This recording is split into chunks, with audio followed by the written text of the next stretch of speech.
Hello, thank you for joining us at the IAA Fireside Chat. The IAA Fireside Chat series is a series that the International Advertising Association has been sponsoring for several years now to talk about kind of the ways in which industry and government and other stakeholders can effectively work together to sort of foster an environment where we both protect consumers and create a regulatory environment that makes sense, but at the same time allows businesses to thrive. So I'm Jeff Greenbaum. I wear several different hats in my life. One is that I'm the managing partner of Frankfurt Kernet, which is a media and entertainment law firm in New York. I'm an advertising lawyer. I'm also the chairman of the Global Advertising Lawyers Alliance. But today I'm really here as the head of public policy for the International Advertising Association.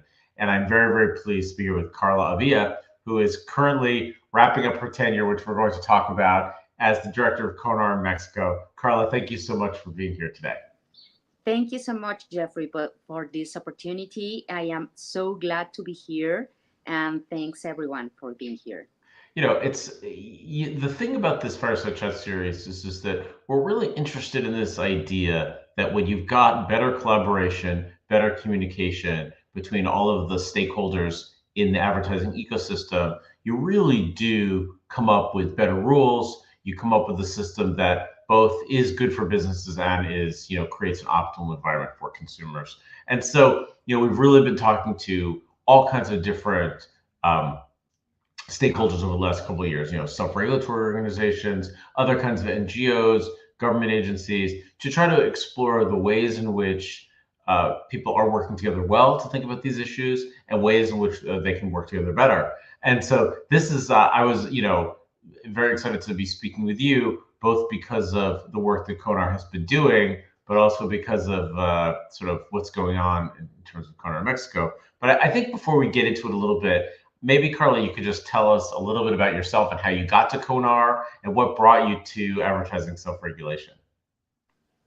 Thank you, Jeffrey. I don't like to talk much about how I get into CONAR or when, because it reveals my age.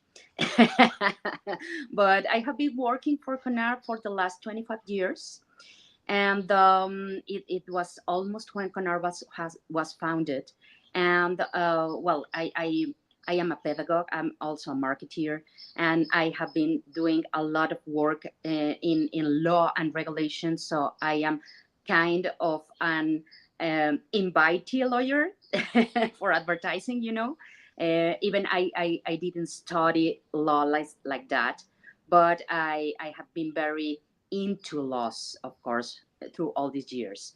So and of course, I've been working with many stakeholders, just as you kindly said, of the advertising industry, but also with the government, but also with the parliaments, and also all around the world. Because I have to say that in the recent years, self-regulation has been something that is coming up all around the world. So now we have these international organizations that are setting up some rules on for self-regulation organizations, and so I have been working very close to them, such as ICAS, that maybe you know, Of the course. International Council for Advertising Standards. No, which is playing a great role. So take us back. Take us back to what you saw as the beginning of CONAR. What led to the establishment of CONAR in Mexico? What was going on at the time that sort of said, "Hey, we need advertising self-regulation," and how did the support get created to how did the support get generated to create the organization at the time? Well, the thing was at that time that we had a lot of overregulation in Mexico. And the thing was that there were no clear rules for advertising. And many of the countries around us, such as Brazil, and also other countries such as Spain and the US and Canada and everything, were establishing self-regulation organizations. So we somehow get in touch with them through the companies, global companies specifically, and we decided to establish this organization that must be integrated by the main stakeholders of the industry, such as the media, of course, advertising and agencies, but also the main companies that were establishing advertising in Mexico. So that's how we started, just with a very small code of ethics based on the ICC code, the marketing and advertising ICC code. So that's how we started, and they were like the CEOs of the companies at that time, who were in charge of reviewing the ads. Really? Yeah, really. We had this like 15 people committee, our directive council, and they were all CEOs of the companies that were very into reviewing the ads, and they were taking very seriously this task. And it was very interesting to see them analyzing the ads and everything. So So there that's was this how we started. so there was this extraordinary commitment at the time Yes, of by the course. companies themselves at the highest levels to self-regulation. And then we started growing, of course, and well, we started like as I said, like with 15 companies, and then at the last year we had like the 80% of the industry, the advertising industry, represented into CONAR. So It had really we become grew a widely lot. adopted. What had become really Yes. widely adopted in the industry. Yeah, yeah. So each self-regulation system works differently. Can you just talk a little bit about the way in which CONAR functions? Is it consumer complaints, competitor complaints, monitoring? So how did you get your cases? Yes, I would say that CONAR has been working through two specific lines. One is the preventive line, and the other is the corrective line. So, in prevention, we have been working a lot with the industry in order to establish some best practices where advertising is based. And we give a lot of training to the industry, a lot of training in order for them to get very educated on how advertising is working, on how the consumer is behaving, on how the rules are working and being applied. And the other way that we have for prevention is this revision, this previous revision that we do as a copy advice before the ads are taking in place. So this is the preventive side. And then in the corrective side, we receive, of course, complaints from the consumers, from the companies, competitors, etc., but also sometimes from the government. And to do some preventive and corrective work, we do monitoring. We have been doing monitoring 24/7 for at least, let's say, 15 years. And for television and radio mainly, but also we started like 8 years ago to do some random monitoring on digital, because as you can imagine, digital, it's so much bigger. It's impossible to monitor all digital. So but that's how we've been working with monitoring. And how many cases would you have a year? Like how often would you issue decisions? Well, it is different every year. And the last year we had like more than 100 cases. Wow, a lot. A lot, because we also monitor for sectorial codes, So in sectorial codes we have this specific task that we must do to monitor the compliance of these sectorial codes, such as food and beverage for kids, for instance, or cosmetics or alcohol. So Kona is well established in Mexico. You've got it starts with the support of the highest levels of companies. Then, it continues to grow and grow and grow for more than 2 decades. And you've got most of the industry represented. You're issuing lots of decisions a year. You've got the government referring you decisions. So you're working in partnership with the government as well. So what happened? Well, The pandemics happened first of all, and with the pandemics, it has been very hard for us to keep our work because the we came out with a lot of trouble because of the pandemics. The companies were not focused just in advertising, but in many other things. And we started 6 years ago with a new government that was more into regulation than in self-regulation, and it started to being very troubling to work with that government, because companies were like, why do we have self-regulation if the government is like regulating everything? So so that was one of the questions. And well, we have a lot of financial problems, because even it is important to have a self-regulation organization, it is also expensive, because the monitoring is not something that many organizations can afford. So, So and maybe I sort of hit the ball a little bit here. So, I mean, CONAR has essentially officially shut operations. That's correct, right? yes, in December. In In December, and December. Yeah. you're now basically winding up the operations now that it's shut Yes. down. Yes, that it is. So it's interesting to me. I mean, I look, obviously the world changed during the pandemic, and it caused us to do so much differently. But it's interesting to me, and maybe you can talk more about this. You would think that at a time of increasing regulation, that companies would see the importance of increasing self-regulation as a way to sort of prevent regulation, to say, no, no, no, no, no, we don't need all these new laws, we don't need all these new regulations, because we can actually look after things ourselves. Did companies just think it wasn't going to work? What was the Well, the thing is that even we have had a very good relation with government agencies or federal agencies. In this time, it has been very hard to have a dialogue with these agencies, because they are like more into having clear rules of what companies can do in advertising.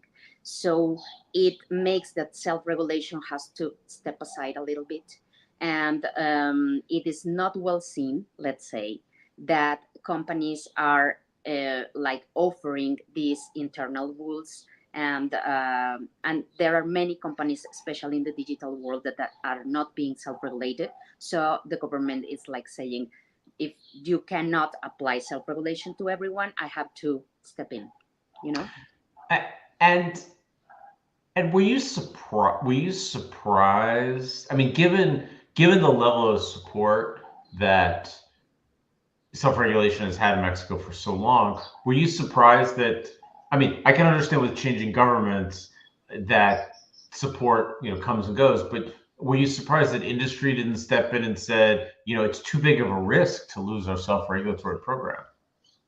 Yes, I know, but well, the thing is that even that CONAR does not exist anymore, self-regulation is still existing in Mexico. We can say right now that most of the global companies that we have here in Mexico operating, they are still into self-regulation. They have their own internal codes, and they are also participating in organizations such as the World Federation of Advertisers, or the IAA, or other organizations. But well, they are keeping this work of self-regulation, but not through CONAR. And do you think that the sort of shutting down of CONAR in Mexico is a sign of a larger threat to self-regulation either in Latin America or around the world? Like, do you think that this, do you think that there's less interest in self-regulation right now, or do you think it's globally, or do you think it was much more specific to Mexico? I think it's more specific in Mexico. Because all around the world we are seeing all these new self-regulation organizations, such as in South Africa and many other places. In Asia, they are starting a lot. Even in China, they are starting their self-regulation programs. But I think that the actual situation here in Mexico is not helping to maintain this kind of organizations in CONAR, I would say that it is also a crisis for all the industry organizations here in Mexico because of Well, because of just the government stance on these issues. yes. And do you think that do you think it's a temporary thing? Do you think that there will be industry support as political the politics changes or something where Kona will be back or a version of self-regulation will be back? We have been talking about that. We think that CONAR is coming back, not now, but of course is coming back because there is still this need of self-regulation and to have some organizations that are looking at or watching into the compliance of the self-regulation standards. So I think that CONAR must come back, but we have to organize better what we are doing right now to improve some rules that we have right now and many other things. So I think that as every crisis, it must pass on, and then we will have to start again. Mm-hmm. So with sort of self-regulation ending, right? What is the do you see I mean, you've talked about how that the federal agencies in Mexico have more interest in regulating and more interested in sort of creating these rules. Do you see them stepping in to do it? Do you see them increasing enforcement and sort of playing the role that self-regulation played? I really don't think so, Jeff. I really don't think so because, first of all, it is self regulation. So it must be the industry who must be keeping do that work. But also because the government cannot be focused on all the things that a self regulation organization must do. For instance, we have this monitoring that they actually cannot do. It is very expensive for them and well and many other things, and of course because they don't have this vision of the consumer's behavior, you know. They can establish some rules and they can see many things, but in a world that we have now, especially on digital, you need an organization that is specialized and that has this experience and vision on how the consumers behave.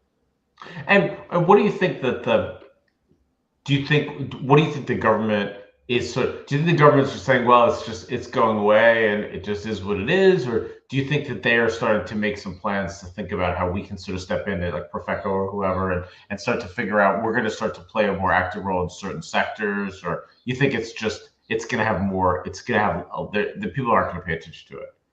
Well, the thing is that, of course, the Profeco and the COFEPRIS and all the federal agencies are focusing only on misleading advertising. But there are a lot of other topics where they are not stepping in. For instance, dignity or respect for the people or competitors' complaints. So I think that self regulation must be the one that should be in charge of all those topics. So, Well, yeah, Well, tell me. I would love to maybe, spend a couple of minutes and talk about some of those issues in terms of what you see as the issues that advertisers face. And I think one of them you talked about is sort of respect and dignity. This has become, certainly a much more important, it's certainly become an issue that's been getting a lot more attention around the world. Most either countries or self-regulatory programs have laws about respect, dignity, stereotyping. In fact, the U.S. was really one of the few systems that did not have any rules on those issues, and then they created them recently as well. What kinds of issues do you see advertisers needing guidance on in Mexico in the area of respect and dignity? Okay, mostly I think that gender is an issue here in Mexico. Gender issues through advertising. We have been improving a lot on that. We have been working with federal agencies focused on gender equity and etc. But I think that we are very behind some European countries, the US, of course, and Canada, on that kind of issues, on especially gender issues in advertising. But also, what we have been um, looking at is that many companies, especially these small companies, are like trying to do in digital all the things that they cannot do in traditional media. So we have to step in that because it of course affects the advertising industry, all the advertising industry. The entire ecosystem is being affected because some smaller companies are doing some very bad stuff that gets viral, you know, and then people thinks that it's all the advertising industry which is doing that um, in advertising. So I think those are the main topics: digital and gender. Did you have any off the top of your head, do you have any examples of cases that you brought on the sort of the gender area in the last couple of years? Yeah, sure. Well, I cannot mention any brands because of a confidentiality issue, but I can say that recently we had this case where an alcohol company started like doing this digital streaming with some influencers where they have like been drinking alcohol on or doing some things that are quite forbidden by the law, but also by the best practices. So in these programs, they just like get drunk and everything, and they put these brands like all over the the programs. And I think that's one of the examples where the law cannot take place, you know, because it is very easy to take around and say it is like it is not advertising, it is something that just the program did and everything. So that's one of the main issues. And of course, I think that other of the main challenges that we have right now is artificial intelligence, because with artificial intelligence you cannot make anyone responsible of what you are hearing or you are looking for, you know. So I think that those are the main challenges that we have right now. I mean, have you started to see advertisers use artificial intelligence, either, generative AI to sort of generate content for campaigns or to use AI tools to mislead consumers? Has that started to become? Yes, it's let me say that a few years ago in Sweden, in an ICAS conference, I saw for the first time this kind of advertising where you can ask to your assistant, your digital assistant, just like Siri or Alexa and everything. For instance, how do I get rid of a wine stain in my clothes? And they came out with the recommendation, but with a specific brand, you know. And now it's very common that you can see this in advertising. And of course, you cannot make responsible anyone for that because it is not paid advertising like as that, but they are like mentioning brands. So it's very difficult to see who is responsible for the ad because it's an app, you know. At the end of the day, it is an app where they are recommending brands. You talked also when you've also talked about kind of online social media and the challenges there. You talked about kind of the gender issues. Do you see other big challenges that Mexico faces with advertising on social media? I think that most everything is based on the platforms and the people who is involved in advertising, such as the influencers of social networks. You know, it is not in a specific sector which is like misleading or doing the wrong things in advertising, but is most focused on the platforms that we are using, because it is very difficult, as I said before, to monitor those platforms, especially the digital ones. And I think that it is a main challenge to get faster into those best practices that must be applied to the new formats, to the new digital world, and everything.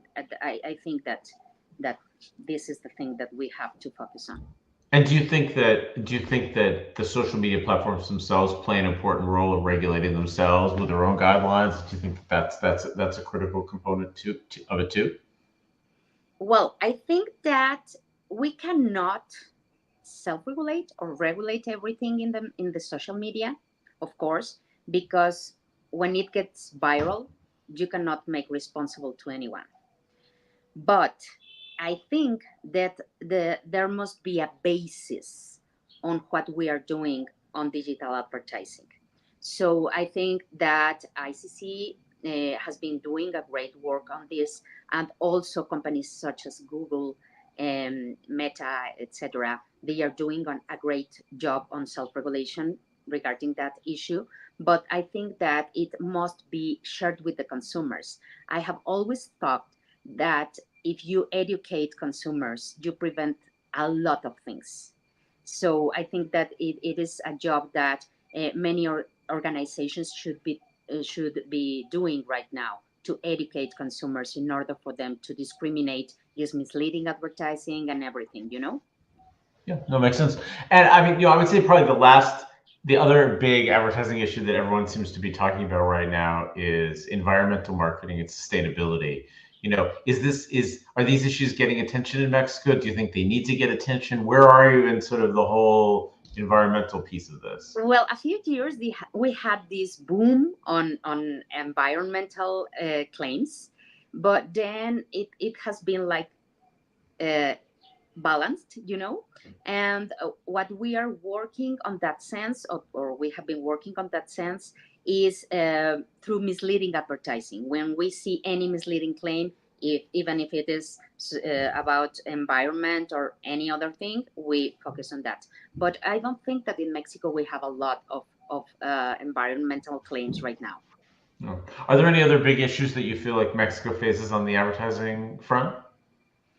We have a lot of what we have named miracle products, these kind of products that you can see all around the world, the web, in the television, in the radio, everywhere.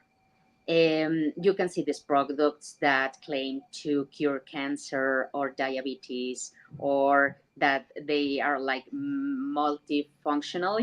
They can cure you Cure cancer, everything. but also Hair make loss. you beauty, and So we have a lot of that here in Mexico, a lot. And do you feel like the government has the ability to address those issues, or is it just going to be out of control? Well, we have a good example on that.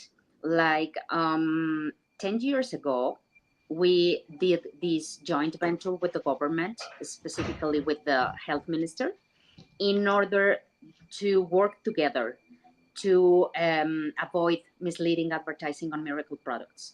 And we did a great job. And we have this study where we reduced um, like in an 80% those miracle product Wow. deaths. Wow. So Mm-hmm, mm-hmm, you've mm-hmm, seen really, really positive results.